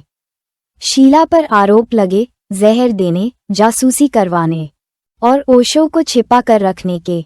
उसके बाद शीला भाग गई और ओशो ने अमेरिका में खुलकर बोलना शुरू किया। उन्होंने अमेरिका को धर्म का शत्रु कहा। उन्होंने कहा, ये देश स्वतंत्रता की बात करता है, लेकिन जब कोई व्यक्ति वास्तव में स्वतंत्र होता है तो ये देश डर जाता है। अब अमेरिका ने अपने कदम तेज कर दिए। ओशो को गिरफ्तार किया गया 15 अक्टूबर 1985। ओशो को बिना वारंट के, बिना चार्जशीट के अचानक गिरफ्तार कर लिया गया। हजारों अनुयायी सड़कों पर उतर आए, लेकिन सब व्यर्थ। उन्हें देश से निर्वासित कर दिया गया। जेल में उनके साथ क्या हुआ, यह आज भी रहस्य है। लेकिन जब वे लौटे तो उनका शरीर टूटा हुआ था। उन्होंने कहा, मुझे धीमा जहर दिया गया। ये केवल एक व्यक्ति का निष्कासन नहीं था, यह उस मौन का निष्कासन था जो अमेरिका की नींव हिला सकता था। उनके शब्दों में, मैं केवल एक मसीहा नहीं था, मैं एक संकट था जो मनुष्य की चेतना को बदलने आया था। रजनीशपुरम धीरे धीरे खाली हो गया। अमेरिकी सरकार ने उस जमीन को वापस ले लिया, लेकिन जो रह गया वह एक अद्भुत अनुभव था। आज भी रजनीशपुरम की तस्वीरें देखो तो लगता है जैसे कोई सपना मिट्टी में बदल गया हो। लेकिन उस मिट्टी में अभी भी ओशो की सांसें हैं। ओशो ने भारत लौटकर कहा, अमेरिका ने मुझे शारीरिक रूप से तोड़ा है, लेकिन मेरी आत्मा अब और तेज बोल रही है। मैं अब और स्पष्ट हो गया हूँ। रजनीशपुरम केवल एक भूगोल नहीं था, वह चेतना का प्रयोगशाला था। जहाँ ये दुनिया सत्ता से डरती है, वहाँ ओशो प्रेम की सत्ता रच रहे थे। और इसी ओशो को अब भारत में फिर से जगह मिल रही थी, उनके पुण्य आश्रम में, जहां हजारों विदेशी वैज्ञानिक, कलाकार और साधक उन्हें सुनने आ रहे थे। अब कहानी आगे बढ़ती है, पश्चाताप नहीं, प्रयोग का दर्शन। ओशो का आत्मस्वीकार और स्पष्टवादिता। एक बार पुणे के आश्रम में एक युवा साधक, जिसका नाम अर्जुन था, ओशो से प्रश्न करता है, भगवान, क्या आपको अपने अतीत के किसी निर्णय पर पछतावा है? ओशो मुस्कराते हैं, आंखों में गहराई और आवाज में वह मौन जो सब कुछ कह देता है। पश्चाताप? नहीं अर्जुन, मेरे जीवन में कोई भी गलती नहीं रही, सिर्फ प्रयोग रहे हैं। यहीं से शुरू होती है इस अध्याय की वह कथा, जहां ओशो केवल गुरु नहीं है, वे एक प्रयोगकर्ता हैं जो हर सांस में सत्य को टटोलते हैं, हर अनुभव में परमात्मा को तलाशते हैं और हर गलती को एक नई खोज में बदल देते हैं। जहां आमतौर पर संत या आध्यात्मिक गुरु अपनी छवि को आदर्श, शुद्ध और परिपूर्ण बनाए रखते हैं, ओशो वहां गलतियों की ईमानदारी को अपनी आध्यात्मिकता का हिस्सा मानते हैं। उन्होंने कहा, अगर मैं गलत होता हूं तो भी मैं सच बोलता हूं, क्योंकि वह मेरी अपनी सच्चाई होती है और वही तो मेरी सबसे बड़ी पूजा है। अमेरिका से लौटने के बाद जब पत्रकारों और आलोचकों ने उन्हें घेर लिया कि रजनीशपुरम असफल क्यों हुआ, शीला जैसी स्त्री पर विश्वास क्यों किया, हथियार क्यों खरीदे गए, मीडिया में इतने विवाद क्यों फैले, तो ओशो ने उत्तर में कोई बचाव नहीं किया, कोई सफाई नहीं दी। उन्होंने सिर झुकाकर स्वीकार किया, हाँ, शीला पर मेरा विश्वास था और वही मेरा अपराध बन गया, लेकिन मैं उसे इसलिए दोषी नहीं ठहराता, वह भी मेरे एक प्रयोग का हिस्सा थी। मैं देखना चाहता था कि अंधविश्वास और सत्ता कैसे एक सच्चे गुरु को घेरे लेते हैं। ओशो की ये स्पष्टवादिता उन्हें साधारण नहीं बनाती, उन्हें असाधारण रूप से मानवीय बना देती है, क्योंकि उन्होंने कभी भी अपना जीवन एक आदर्श कथा के रूप में नहीं बेचा। वे चाहते तो खुद को देवता कह सकते थे, उनकी लाखों की भीड़ उसे मान लेती, लेकिन उन्होंने कहा, मैं तुम्हारा कोई मसीहा नहीं हूँ, मैं सिर्फ एक आईना हूँ, जो तुम हो वही मैं हूँ। फर्क सिर्फ इतना है कि मैंने उसे पूरी तरह स्वीकार कर लिया है। उन्होंने शराब के बारे में, सेक्स के बारे में, पूंजीवाद के बारे में, हर उस विषय पर खुले शब्दों में बात की जिन पर परंपरागत संत मौन रहते थे। जब किसी ने पूछा, आप रोल्स रॉयस में क्यों घूमते हैं, तो उन्होंने उत्तर दिया, क्यों नहीं? जब बुद्ध को सोने की पालकी में ले जाया जा सकता है, तो मुझे रोल्स रॉयस क्यों न मिले? मैं त्याग का प्रचारक नहीं, जीवन का प्रेमी हूँ। ओशो का ये दृष्टिकोण भारत के पारंपरिक आध्यात्मिक ढांचे को झकझोर देने वाला था। वे केवल अध्यात्म नहीं देते थे, वे तुम्हें तुम्हारे भीतर की आत्मा से टकरा देते थे, इतनी जोर से कि झूठ गिर जाए और तुम नंगे हो जाओ अपने ही सत्य के सामने।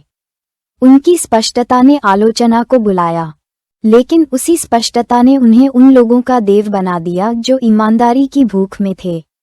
एक बार एक महिला अनुयायी ने पूछा, भगवान, क्या आपको कभी डर नहीं लगता कि आपने जो बोला वह लोग गलत समझेंगे? उन्होंने मुस्कराकर उत्तर दिया, डर मुझे नहीं, उन्हें होना चाहिए जो झूठ जी रहे हैं। सच बोलना कभी भी डरपोकों का काम नहीं होता।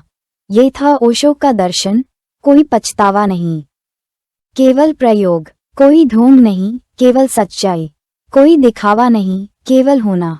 उन्होंने जीवन को प्रयोगशाला कहा और खुद को उस प्रयोग का पहला विषय। वह कहते थे, अगर मैं गिरता हूँ तो भी मैं गिरने का स्वाद लेता हूँ, क्योंकि हर गिरावट में एक नई उड़ान छिपी होती है। मैं जीवन को केवल सफलता और विफलता से नहीं देखता, मैं उसे एक कविता की तरह जीता हूँ। और यही बात उन्हें दुनिया भर के युवा मनों के सबसे प्रिय दार्शनिकों में गिनती में लाती है, क्योंकि वह न केवल बोलते थे, वह जीते थे। जब अंतिम वर्षों में उनसे पूछा गया, आपने जो कुछ भी किया, क्या आप उसे फिर दोहराएंगे? तो उन्होंने केवल इतना कहा, हर बार, पूरे प्रेम से, बिना पछतावे के, क्योंकि मैं उस चेतना का पुजारी हूँ जो गलती से सीखती है और फिर उसे भी प्रेम कर लेती है। ओशो ने जीवन को एक खुली किताब बना दिया, जिसमें हर शब्द में एक प्रयोग था, हर पृष्ठ में एक विरोधाभास और हर अध्याय में एक नई स्वतंत्रता। और इस स्वतंत्रता का रंग इतना तीव्र था कि कभी कभी वह अराजकता लगता था, लेकिन उस अराजकता में ही एक नया ब्रह्मांड आकार ले रहा था। अब कहानी आगे बढ़ती है, प्रवचनों की अनंत श्रृंखला। ओशो की भाषण कला और बुद्ध का आधुनिक अनुवाद। सन 1974 की एक ग्रीष्म संध्या थी। पुणे के आश्रम का वातावरण गहरा और मौन था। दूर से बांसुरी की धीमी तान सुनाई दे रही थी और ध्यान कक्ष में हजारों साधक आंखें मूंदे बस उसकी प्रतीक्षा कर रहे थे, उस एक स्वर की जो भीतर की चुप्पी को आवाज देता है। और फिर वह आया, सफेद वस्त्रों में, धीरे धीरे चलता हुआ, एक दिव्य लय में। ओशो मंच पर बैठे, आंखें बंद की, कुछ क्षण मौन में डूबे रहे। फिर बोले, मैं जो कह रहा हूँ वह कोई प्रवचन नहीं है, यह एक प्रेम पत्र है, तुम्हारी आत्मा के नाम। यहीं से शुरू होती है ओशो की वह भाषा जो सिर्फ शब्द नहीं थी, वह स्पंदन था, कंपन था, ध्यान का संगीत थी। ओशो ने जीवन भर सैकड़ों ग्रंथों पर प्रवचन दिए, उपनिषद, गीता, धम्मपद, गुरु नानक, कबीर, रूमी, मीरा, सुकरात, बुद्ध, यीशु, कृष्ण, महावीर, लात्से। और हर बार उन्होंने उन्हें सिर्फ व्याख्या नहीं दी, बल्कि उन्हें फिर से जिया, जैसे वे वही हों। उनकी भाषा सरल थी, लेकिन उसकी गहराई समुद्र से कम नहीं। वो कहते थे, अगर बुद्ध आज होते तो वे पालकी में नहीं, स्कूटर पर सवारी करते, और अगर महावीर जीवित होते तो ध्यान यूट्यूब पर सिखाते, लेकिन ध्यान वही रहता, शाश्वत, अनंत। ओशो का कमाल ये था कि उन्होंने प्राचीन ज्ञान को आज की सांसों में फूंका, उसकी धूल झाड़ी, उसकी मूर्तियों से देवता निकाले और उसे फिर से मनुष्य के दिलों तक पहुंचा दिया। उन्होंने कहा, धम्मपद केवल भिक्षुओं के लिए नहीं है, वह तुम्हारे जैसे बैंक मैनेजर के लिए भी उतना ही है, जो रोज सुबह ऑफिस जाता है और शाम को पत्नी से झगड़ता है। ध्यान सबके लिए है, सन्यासी और गृहस्थ, अमीर और गरीब, हिंदू और मुसलमान, आस्तिक और नास्तिक, सबके लिए। एक बार किसी ने पूछा, भगवान, आप इतने सारे विषयों पर कैसे बोल लेते हैं? ओशो ने मुस्कराकर कहा, मैं नहीं बोलता, जीवन बोलता है। तुम ध्यान से सुनो तो मेरी आवाज में तुम्हारी ही धड़कन है। उनके प्रवचन कभी भी ज्ञान थोपने का प्रयास नहीं करते थे।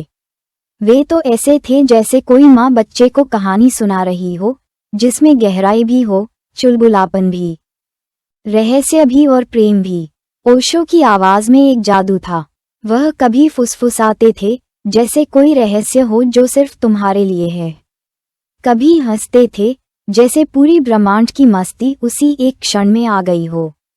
और कभी मौन हो जाते थे, जैसे वहां शब्दों से अधिक कोई बात कह दी गई हो। उन्होंने प्रवचनों को मंत्र बना दिया, और वह मंत्र था सुनना, केवल शब्दों को नहीं, आत्मा को सुनना, मौन को सुनना।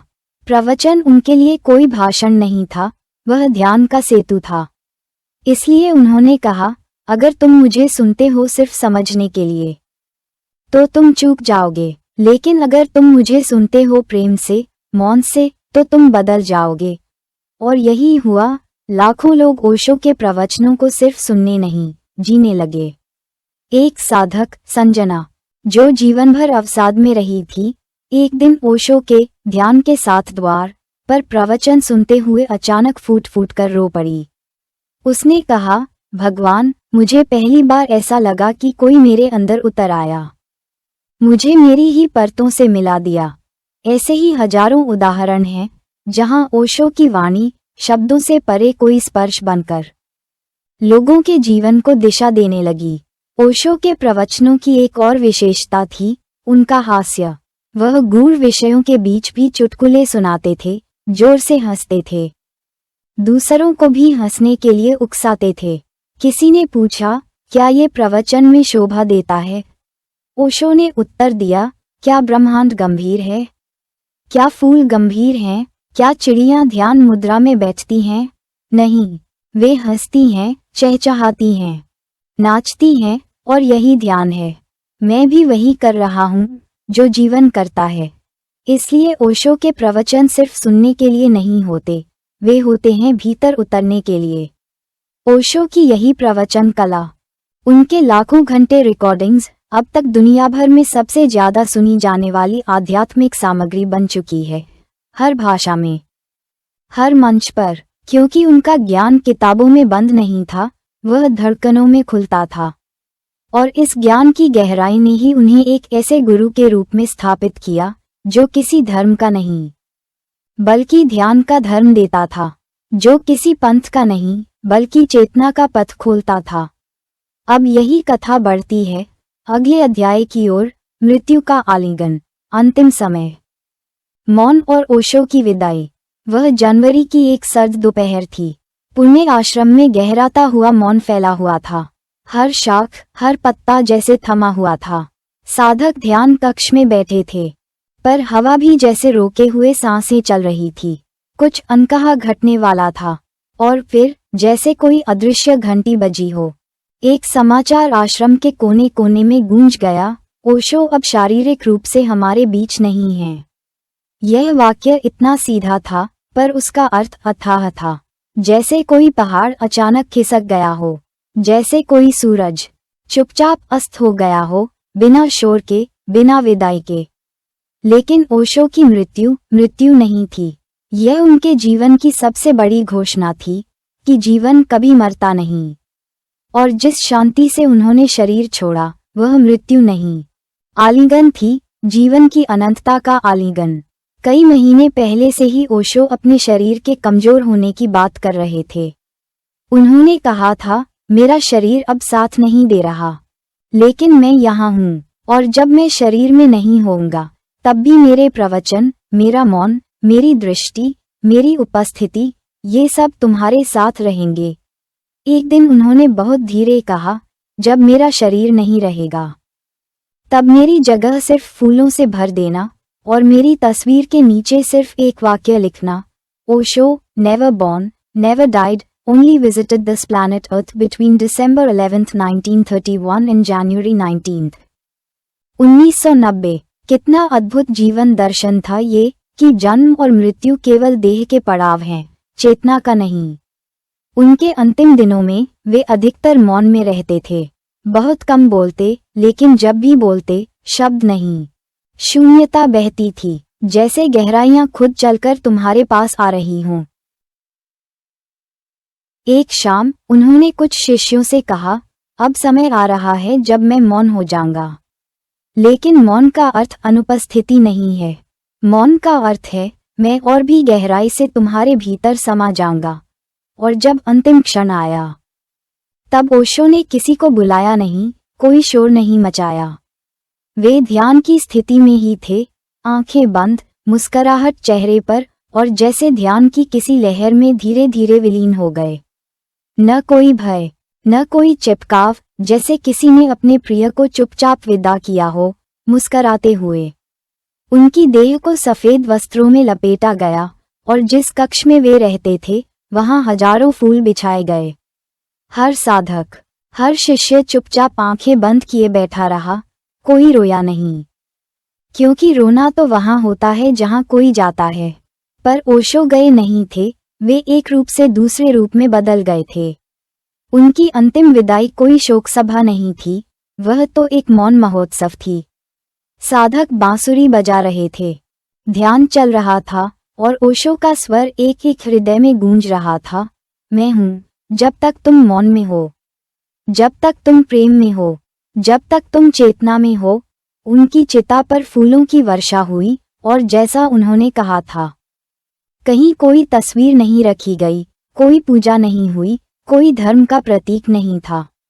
केवल मौन था, संगीत था और उनके वचनों की गूंज थी, एक दिन सब कुछ मिट जाएगा, पर प्रेम, मौन और चेतना, यह अमर हैं। उनकी मृत्यु ने सिखाया कि जीवन का सबसे सुंदर पक्ष उसका अंत नहीं, बल्कि उसका विसर्जन है। ओशो ने अपने अंतिम क्षणों में भी ये दिखा दिया कि मृत्यु कोई पराजय नहीं है, ये ध्यान की अंतिम छलांग है। आज भी जो पुणे के आश्रम में जाता है वह अनुभव करता है कि ओशो वहीं है, हवा में, मौन में, बांसुरी की तान में, ध्यान की गहराइयों में। और यही उनका चमत्कार था, उन्होंने मृत्यु को नहीं मारा, बल्कि मृत्यु को प्रेम से गले लगाया। अब ये कथा आगे बढ़ती है उस रहस्य की ओर जिसने सब कुछ उलट दिया, ओशो के बाद की विरासत और विवाद। पुणे आश्रम की वह रात जब ओशो ने देह का त्याग किया, एक कालखंड के अंत का संकेत था और साथ ही एक नई शुरुआत का भी। जैसे ही उनका पार्थिव शरीर अग्नि को सौंपा गया, उनके हजारों शिष्य आंखें बंद करके मौन में डूबे हुए थे और ओशो की वो गूंजती हुई आवाज सबके अंतर में फुसफुसा रही थी, मैं जाऊंगा नहीं, अगर तुम सच्चे हो तो मैं तुम्हारे भीतर जीवित रहूंगा। परंतु क्या हर कोई सच्चा था? ओशो के जाने के बाद उनके नाम, उनके विचार, उनके आश्रम, यहाँ तक कि उनकी तस्वीरों और प्रवचनों पर भी धीरे धीरे दावे, विवाद और अधिकारों की छाया मंडराने लगी। पुणे आश्रम, जो ओशो की उपस्थिति में ध्यान, मौन और प्रेम का मंदिर था, धीरे धीरे एक कॉर्पोरेट ढांचे में बदलता गया। वहां के मूल वातावरण में परिवर्तन हुआ, ध्यान सत्रों की जगह रजिस्ट्रेशन फॉर्म, चुप्पी की जगह बुकिंग स्लिप्स और ओशो के चिताओं से निकली राख की जगह कानूनी नोटिसों ने ले ली। उनके शिष्यों में आपसी मतभेद उभरने लगे। कोई कहता ओशो के विचार सार्वभौमिक हैं, इन्हें कोई नहीं बांध सकता। वहीं दूसरी तरफ कुछ संस्थाएं कहने लगीं, ओशो एक ब्रांड है और इस ब्रांड पर हमारा कॉपीराइट है। और यहीं से शुरू हुआ ओशो विरासत का युद्ध। कई शिष्य जो दशकों से उनके साथ रहे थे, जैसे स्वामी आनंद तीरथ, स्वामी प्रेम नीरव, मां योग नीलम, इन लोगों ने आवाज उठाई कि ओशो की शिक्षाओं को किसी व्यापारिक कानून के तहत सीमित करना ओशो के जीवन दर्शन के खिलाफ है। उन्होंने प्रश्न उठाया, क्या जिस व्यक्ति ने पूरी दुनिया को आज़ादी, मौलिकता और भीतर की रोशनी की बात की, उसके शब्दों को एक रजिस्ट्रेशन नंबर में कैद किया जा सकता है? उनका ये भी कहना था कि ओशो की लाखों प्रवचन कैसे किसी संस्था की संपत्ति हो सकती हैं, वे तो मानवता की थाती हैं, आत्मा की गूंज हैं। इन प्रश्नों ने कई लोगों को झकझोरा। धीरे धीरे भारतीय न्याय व्यवस्था में याचिकाएं डाली गईं। पुणे आश्रम की कार्यशैली पर सवाल उठे। अंतर्राष्ट्रीय स्तर पर भी कई अनुयायियों ने ओशो के नाम का ट्रेडमार्क बनाने के निर्णय को चुनौती दी।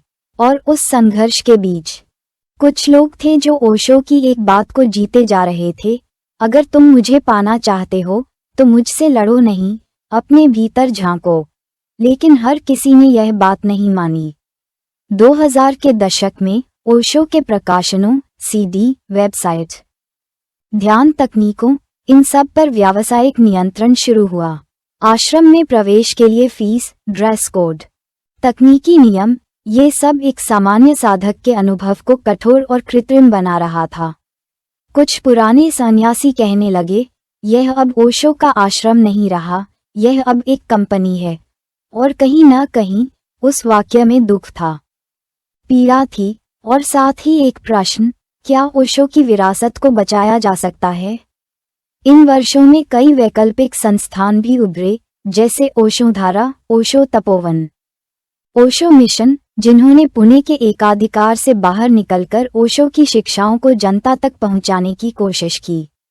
कई जगहों पर ओशो ध्यान केंद्र खुले, छोटे शहरों में, गांवों में, और वहां ओशो फिर से प्रेम, मौन और ध्यान के जरिए जीवित हो गए।